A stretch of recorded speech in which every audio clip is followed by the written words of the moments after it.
Did this thing one more time, I'm guessing. Oh. Hey, there he is. Color coordinated beauty. I'm a streamer. Yep. Here we go. Press record. Pressed it. It's recording. We're good. Real fancy. Real fancy. I tried the little camera trick the other day. How do you fiddle with the camera settings like you just did while you're live on the air? Where are you doing that There's through? a little thing up in the corner, the little like toggle switches, and then it says video effects.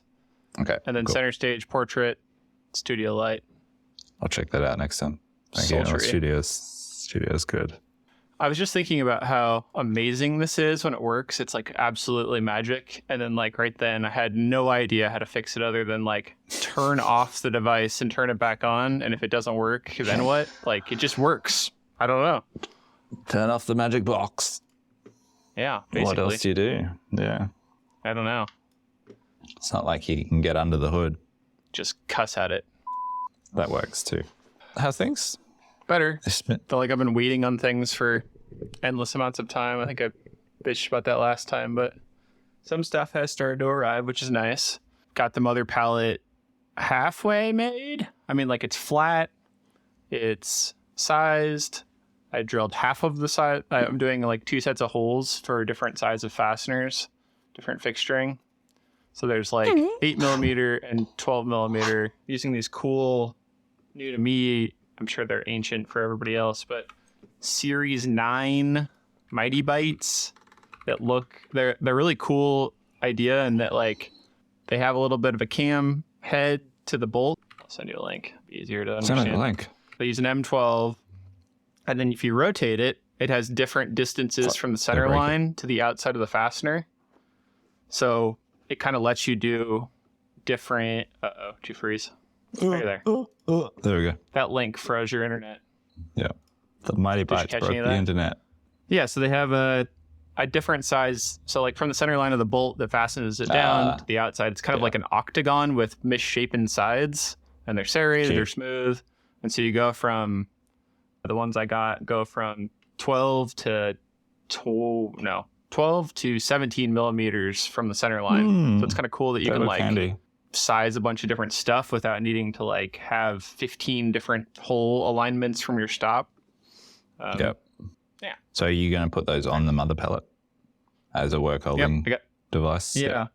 I think. I mean, it seems like a good idea as of right now. And then I'm using I made my first Saunders order, and somebody recommended this little backstop rail they use for their mod bices.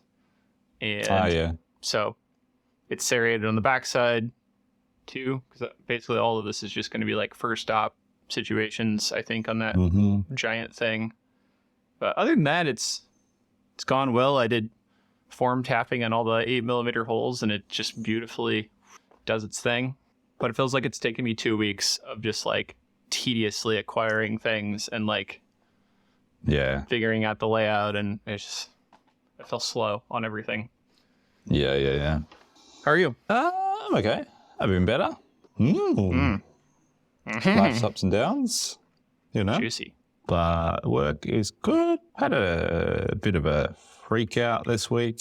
You know, things have gotten to a point financially where it was getting a bit like hairy, as we would say. Yeah. In Australia. We say that. You say hairy? Cool. Yeah. Good to know. Sarah and I got on a kind of like an emergency help.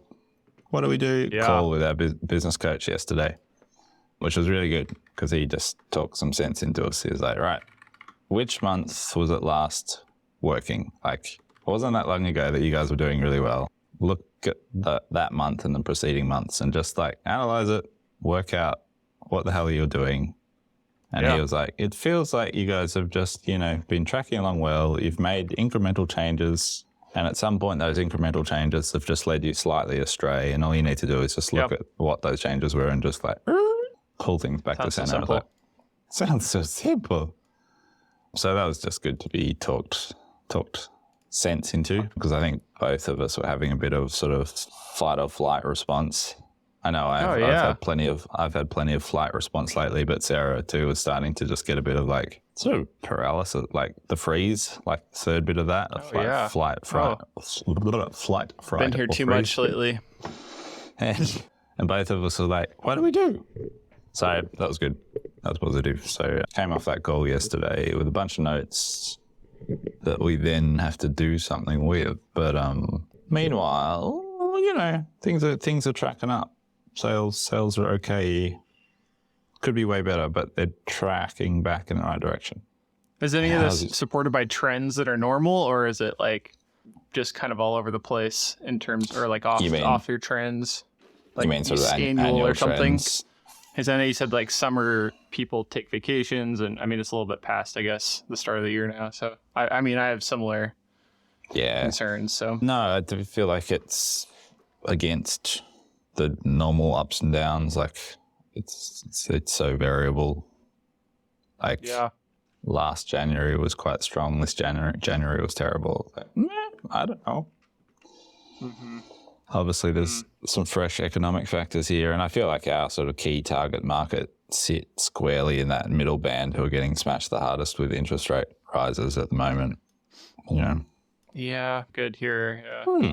Either. Yeah, challenging times for lots of people, and yeah, just it always feels weird, kind of being a business that a person and a company who's kind of sensitive to consumption and being like wanting to tell people, hey, don't buy more stuff, you don't need it. But at the same time, like, buy more stuff. Please buy stuff. Support local business. Buy all the things, please. That weird tension there. But For sure. Meanwhile, you know, we dropped digital ad spend. We paused all digital ad spend.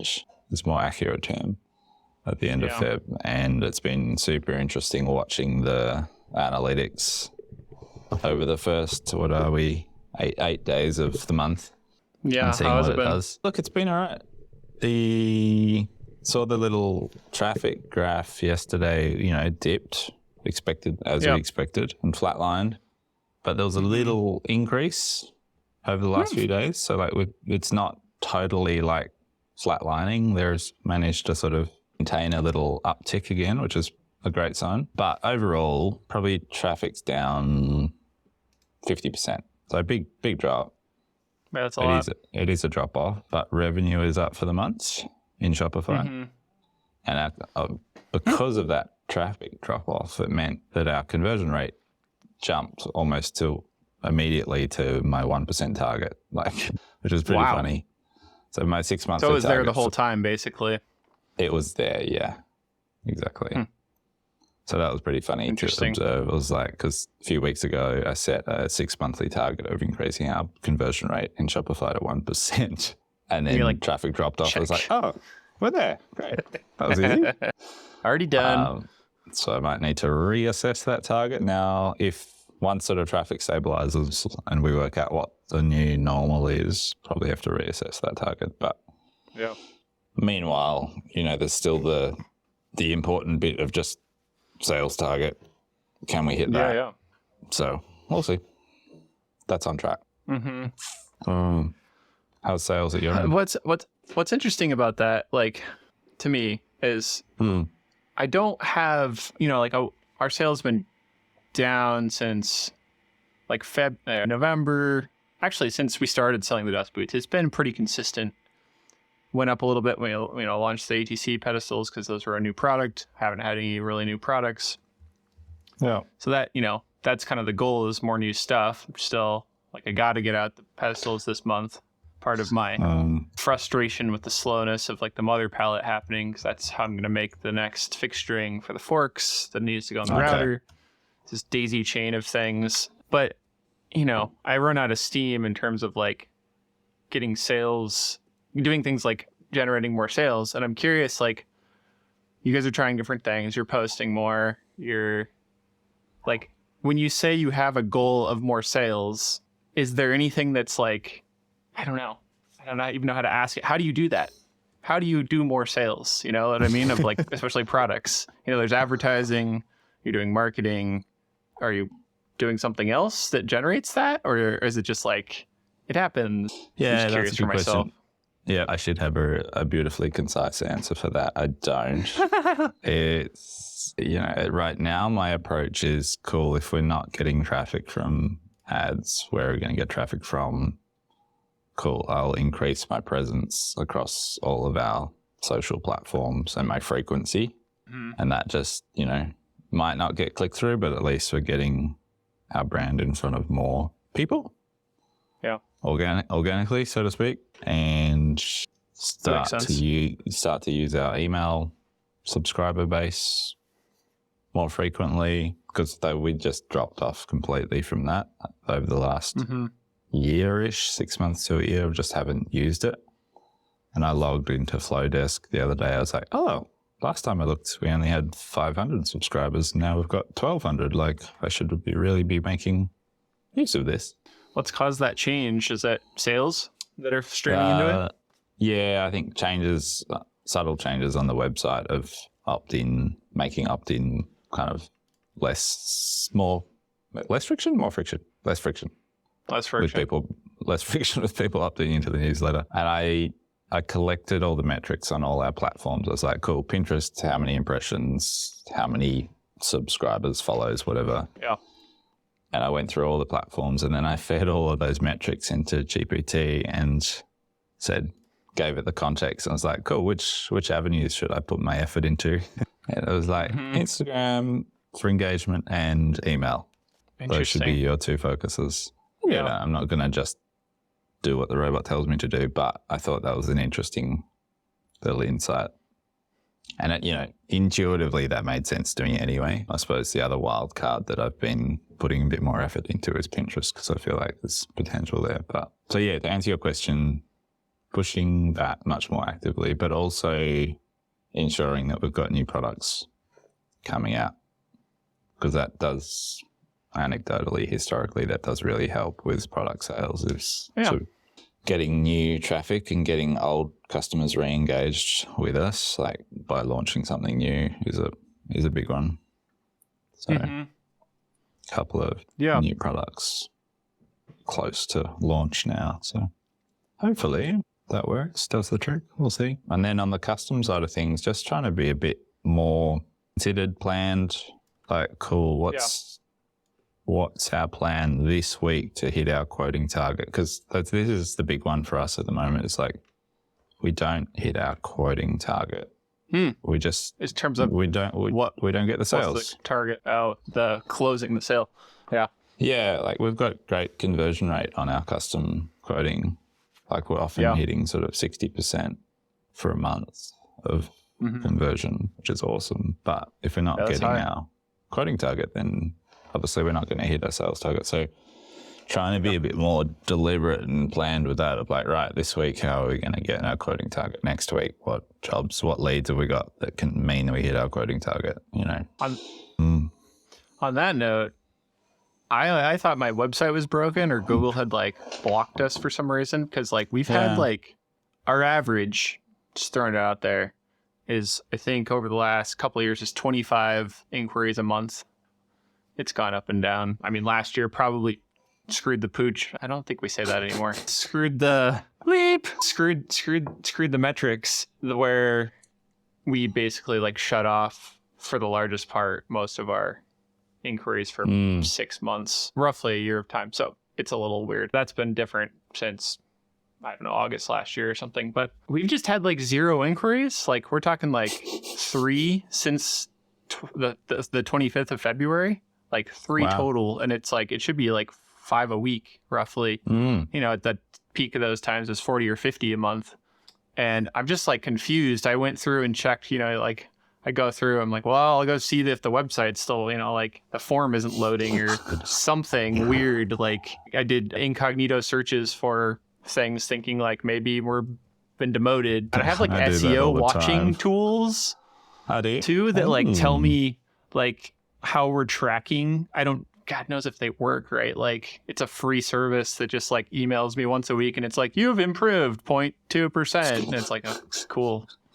Sure, that's how. But it does, nothing set off an alarm, and it's just so perplexing. Like, you with your, sales slump, things. And then like our product sales, we had a big boost end of last week. I was going to say like, it was like 3 orders in a day suddenly, and it hadn't been any for a few, maybe a week. And then like that ended up being like 5 orders in 2 days. And we're like, and it was similar products too. It was like, did we get posted somewhere? But like no analytics just really told me anything. So I don't know. That's why I was asking you questions about like how we've had this conversation a few times, I think, but it's just very perplexing. It's like there's a movement of people's choice to purchase something, metaphysically. Yeah. I don't know. What SEO watching tools are you using? Anything good? Yeah, I can find it. I'll search for SEO in my inbox and see it comes up. A lot of Stacked Marketer. Oh yeah, so much. I do try and make a point of reading Stacked Marketer. Most of it's like, whatever. It's pretty like, yeah, I skim it for sure. Half the time it's like sits in my inbox till the end of the day. I'm like, I'm not reading that today. Nope, not happening. I need to know about that. I can find that tool. I don't remember what it is. I always like archive or delete it almost immediately when it says like things are fine. And I'm like, okay. Yeah. How are you liking Flowdesk? You mentioned you hadn't used it a whole lot maybe, but still liking it? I haven't used it a whole lot at all. I haven't used it much at all, but I still like it. Yeah. Yeah, Jay and I made a bit of a plan yesterday of just probably just using Flowdesk to design some email templates to bring all of our email communications in line with each other just visually. Because we've got the generic Shopify ones going out on a purchase, and we've got email newsletters which look different every time because I just like making it up and just Jay gets grumpy with me when I change fonts and change the style every time. So yeah, we had a good chat about just like how do we simply, without going to too much effort, just simply sort of tying all that visual collateral together a bit and making it a bit more consistent. So when a customer gets a like butter email, it's like, oh, that's a like butter email. For sure. Yeah, I think that's important. I think it's easy to miss that Shopify thing you were just mentioning.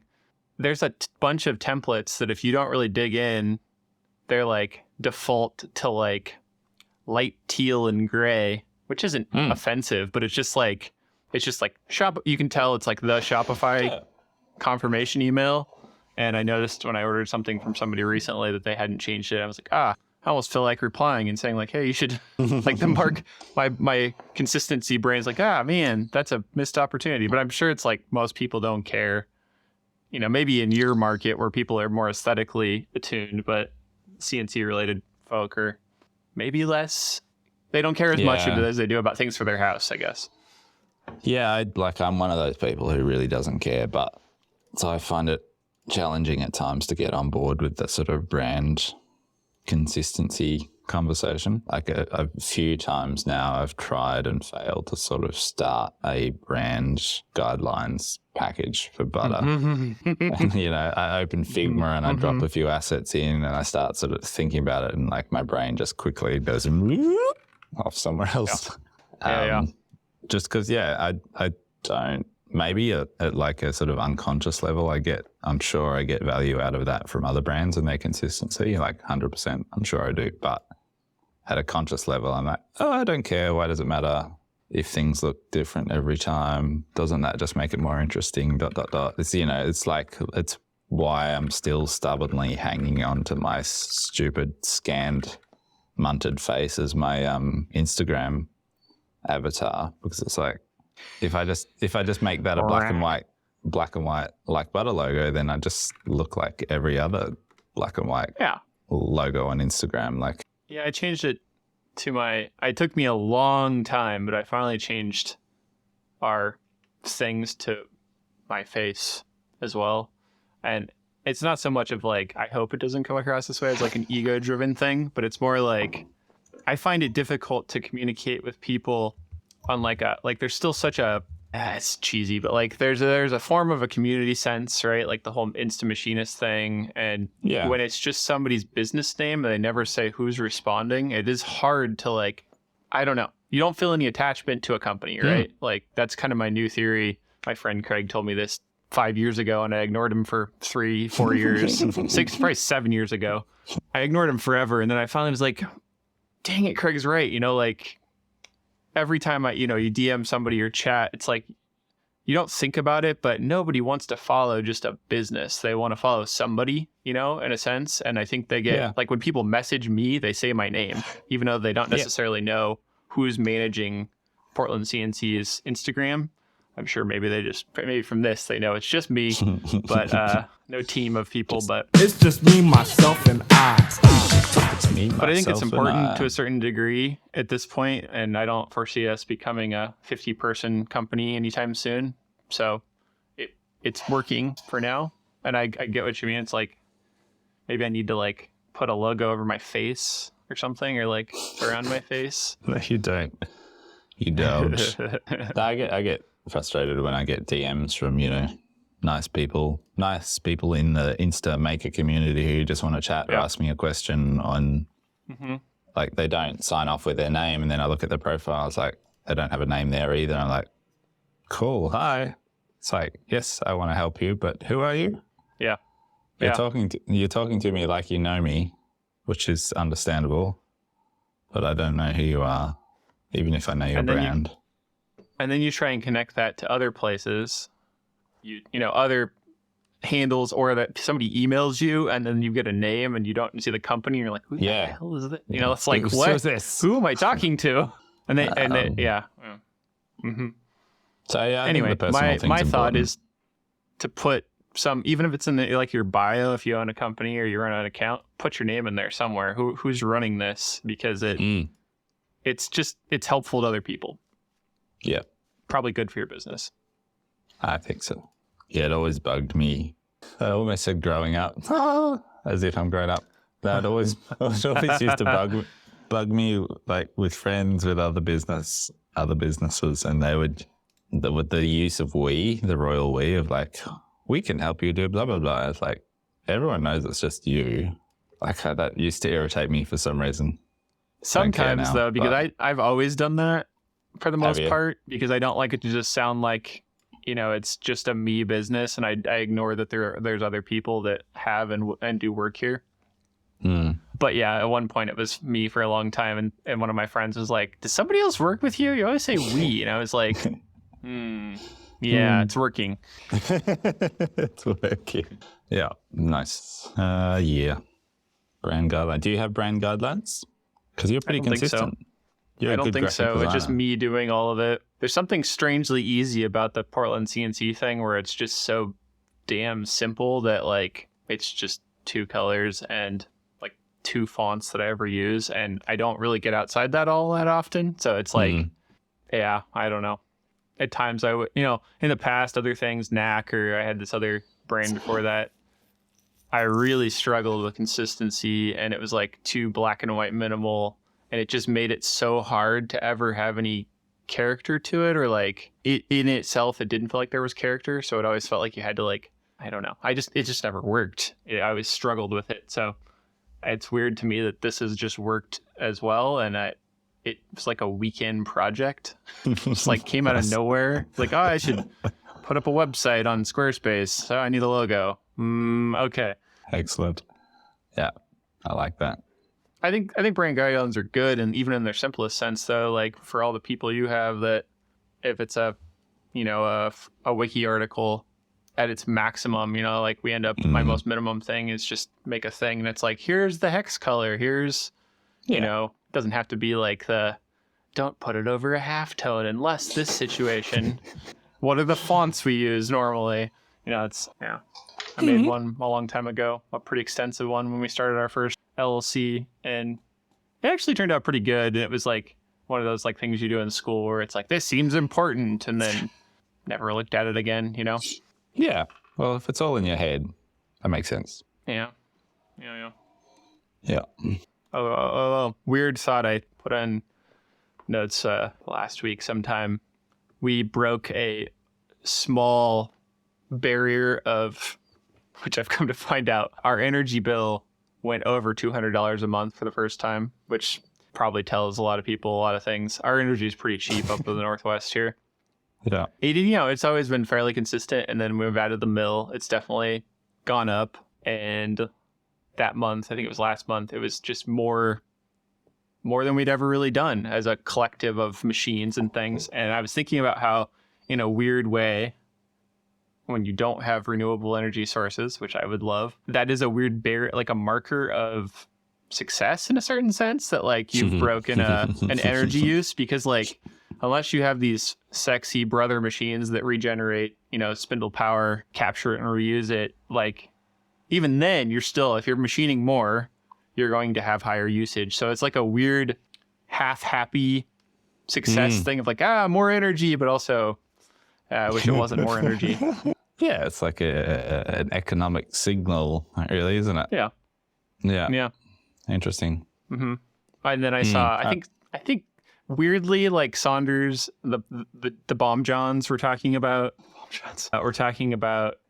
their energy bills, and I think they were in the $2,000 to $3,000 a month range, and I was like, woo! It's a little different than what I'm used to. Yeah, when I was listening to that, I was like, gosh, I'm glad we got solar panels. Oh my god, yeah. But yeah, what is that? Do you pay anything then? Is it just like the minimum fee?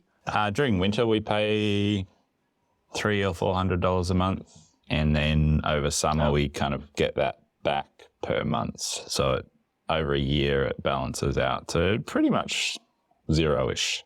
Is the winter because you're heating, not because you're not producing enough? There's less solar input. Oh, really? Yeah. And, our power consumption is probably marginally higher during the winter, but not really. We don't really heat anything here. We've got a few little bar heaters under desks.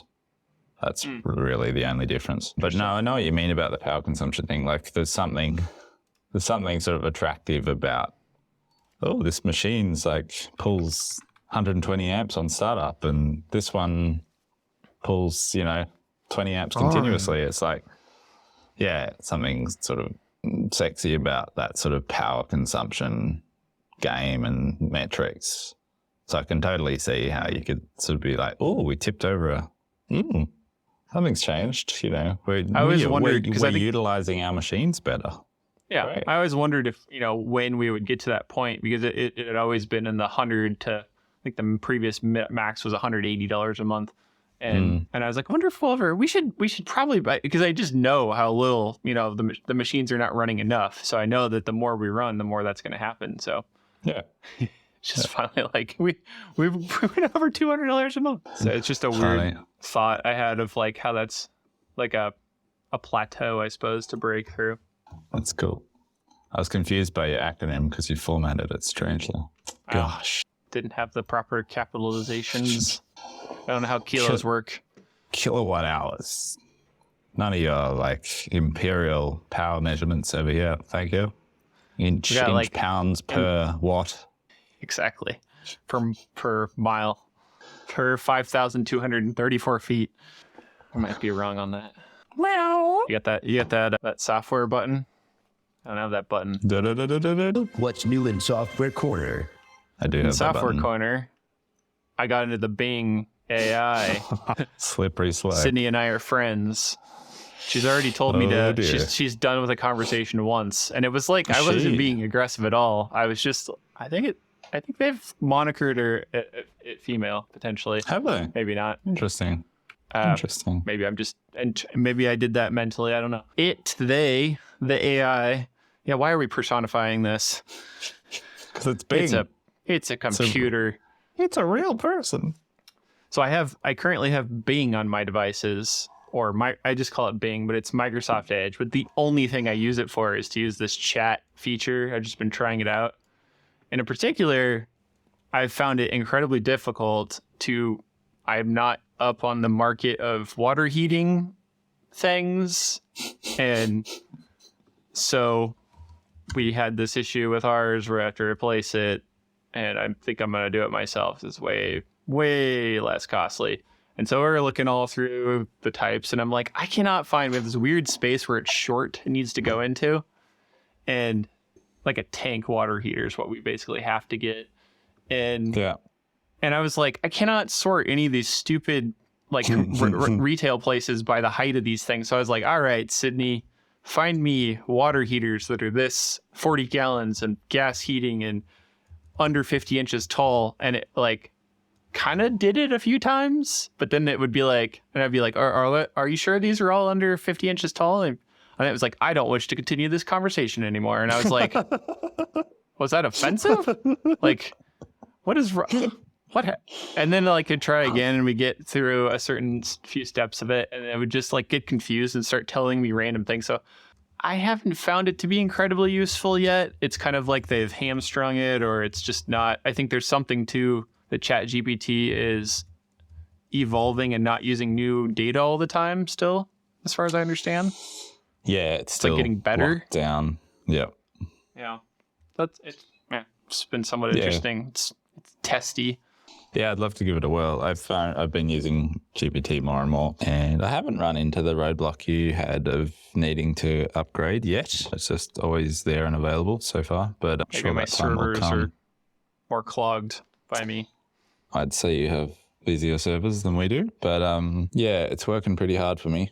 I love it, and I feel like I'm getting better at using it, like getting better at setting up the right prompts and giving it the right context before it writes me the thing and all of that stuff. And it makes such a difference. Like the whole, like, do you understand? Okay, I want you to do this, and they use these keywords. Do you understand? And like set all of that up, and then the outputs are so much higher quality. It's great. It's good. Love it. For sure. Yeah, Ricky on it this week too. He's been doing more and more computer work in downtime, and he seems to be liking it too. So I just feel like I'm curious to see if you'll hit the wall of when it's not available and how quickly you'll go, now my brain works this way. What am I going to do? One thing which I haven't sort of looked into whether this is strictly a limitation or not, but I have felt limited a little bit by like the separate chats, and like I'll have a conversation with it about a product and writing copy for it, and then I'll have another conversation that's kind of still very much a lot similarly aligned with sort of business values, keywords, stuff like that. But I kind of want it to remember all my conversations with me and put them all in the same context, in the same bucket. It's like, no, I've already explained to you like the key benefits of kit parts. Why do I have to input those keywords in here again? Because you should remember that from last time. And I'm sure that'll come, but just asked, I didn't know, because it is evolving pretty quickly. Just asked mine, do you remember my last conversations? I'm sorry, but as an artificial intelligence language model, I do not have the ability to remember previous conversations with individual users. But yeah, it's got to, I mean, like once it is, like that was Erin's first comment when I was urging her to start using it. And she was like, I want it to sound like me though, like I want it to use my tone. And I was like, it's definitely going to be coming, right? Like there's so many different tools. Like I tried the Shopify auto write thing, kind of sucks, but everybody's trying this kind of thing, right? Like there's going to be so many versions of this kind of stuff out there where, I don't know. Yeah, I'm sure. Like I watched that amazing. Do you watch Corridor Crew at all on YouTube? Those visual effects guys. I'll get shown some of theirs. Yeah. There was a recent video of theirs where they make an anime film where they sort of train Mid-Journey to rotoscope their live action footage into like a 90s style anime. It's very impressive result. Yeah, that's crazy. Shitload of work as well, still setting it all up and getting it to not flicker like crazy between frames, and pretty amazing what they did. But blows my mind. I've lost my train of thought. It's gone. The vital clause of a secret pact between two European countries. I want you to memorize it. Go ahead. The first part of it goes like this. Wow. But no, just being able to train an AI model in your likeness or in your voice, I feel like at some point I'll just be able to dump a bunch of my writing into one of these things, and it'll be like, okay, cool, I can write like you. Yeah, for sure. Your tone, your quip, your sense of humor, or whatever it is, like, That's how we got the discussion going with Ricky last week or this week about using GPT again, because I was using Descript for something, and we got on the conversation of like, do you think? He brought up that like somebody has trained a voice model on Barack Obama and like somebody else. And like in particular, Descript is their terms of service is like, we don't want you training anybody that's not like you don't make famous people models. And I last year had tried out and dumped in like 10 minutes of my voice, and they had some trial and I made it do me, and it sounds like me without the right tone often, and then I don't pay for it. So after 1,000 of its like words it accepts, it just makes gibberish, which I'll throw some in here and you'll enjoy that. This is the kind of gibberish you can make without gibber for the full overdub feature on Descript. That's not enough gibber. Let's talk about Gibber and Season Software Corner. Jem and the Gibber live in Melbourne. I look forward to it. Yeah. Awesome. But whenever I try and use it, because like the point, I think the simplest version of it's like you try to infill like if you misspeak, or theoretically you can just type in it and it's supposed to speak as that voice. But that's going to be a huge problem, like it probably already is, in a certain sense, that like you can get people you can deep fake all the different ways, and pretty soon we won't even have to do this podcast anymore. Yeah. Oh. On that sad note. I was joking.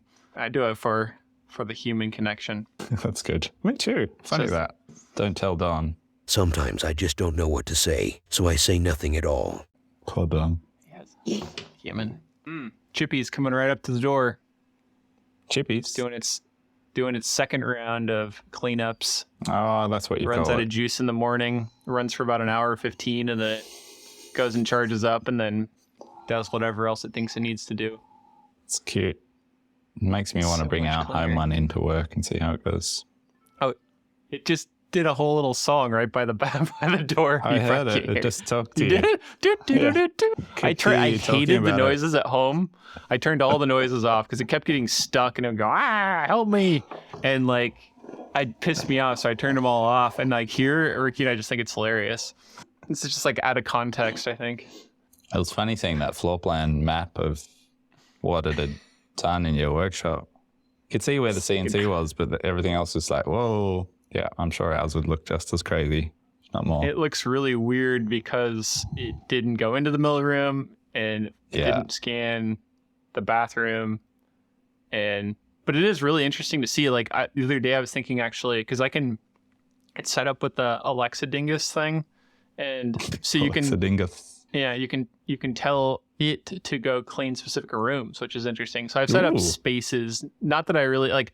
It was mostly to show it in the video, but then I was thinking like, no, but that's like kind of useful that I can go clean around the table saw, like just that, and it stays within a little boundary that it knows, and awesome. Or like same with the shop saber, like you can basically just make a room anywhere. So yeah, it's been.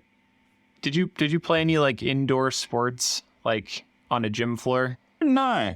Or have like in like school PE type thing on a gym floor? Is that a thing? Sure. I've been in a gym. So like when the floor is really clean versus when it's kind of dirty, and your shoes like stick better, and it's like I immediately noticed the first day when I walked in, I was like, oh, this is like a fresh gym floor now. Like we could play basketball in here. Cool. That's amazing. It's like a thing, even brooming, right? Like since it's not sucking at the same time, you're not really getting that dust up. And I would have never had any concept of that without this stupid little robot. Oh, brooming with Justin. Yes. Would you like now? Got it. Cool. What are you up to? Yeah. What am I up to? I don't know. Oh, I love the name Kidda Planta, by the way. Do you? Yeah, I liked that. Do you? It was a very... Do you not like it? No, I'm happy with it. It was a real group decision. There's a lot of chatter on Slack about it. And I got to Kidda Plant, and then Jay tipped me over the line to Kidda Planta for the alliteration of Kidda Planta, which I liked. So yeah, thanks everybody. Yeah, it makes sense. Is it? I was trying to. You don't have it anywhere online yet, right? Nah. Also, all of these weird words you're making up, they're very brand savvy, because then if you search for this, you're going to find your thing. It's not gonna like. That's right. Who else has used the words Kidda Planta It literally does not come up as a Google result right now. So I know, isn't that amazing? that ought to be good. That's so rare now to get a 0 result in Google. I did that yesterday. I was like, right, that seals the deal. That's the name. It took 0.38 seconds to find nothing too, that's impressive. It's usually like milliseconds. Very good. Cool. All right. Well, I'll go and sell some things.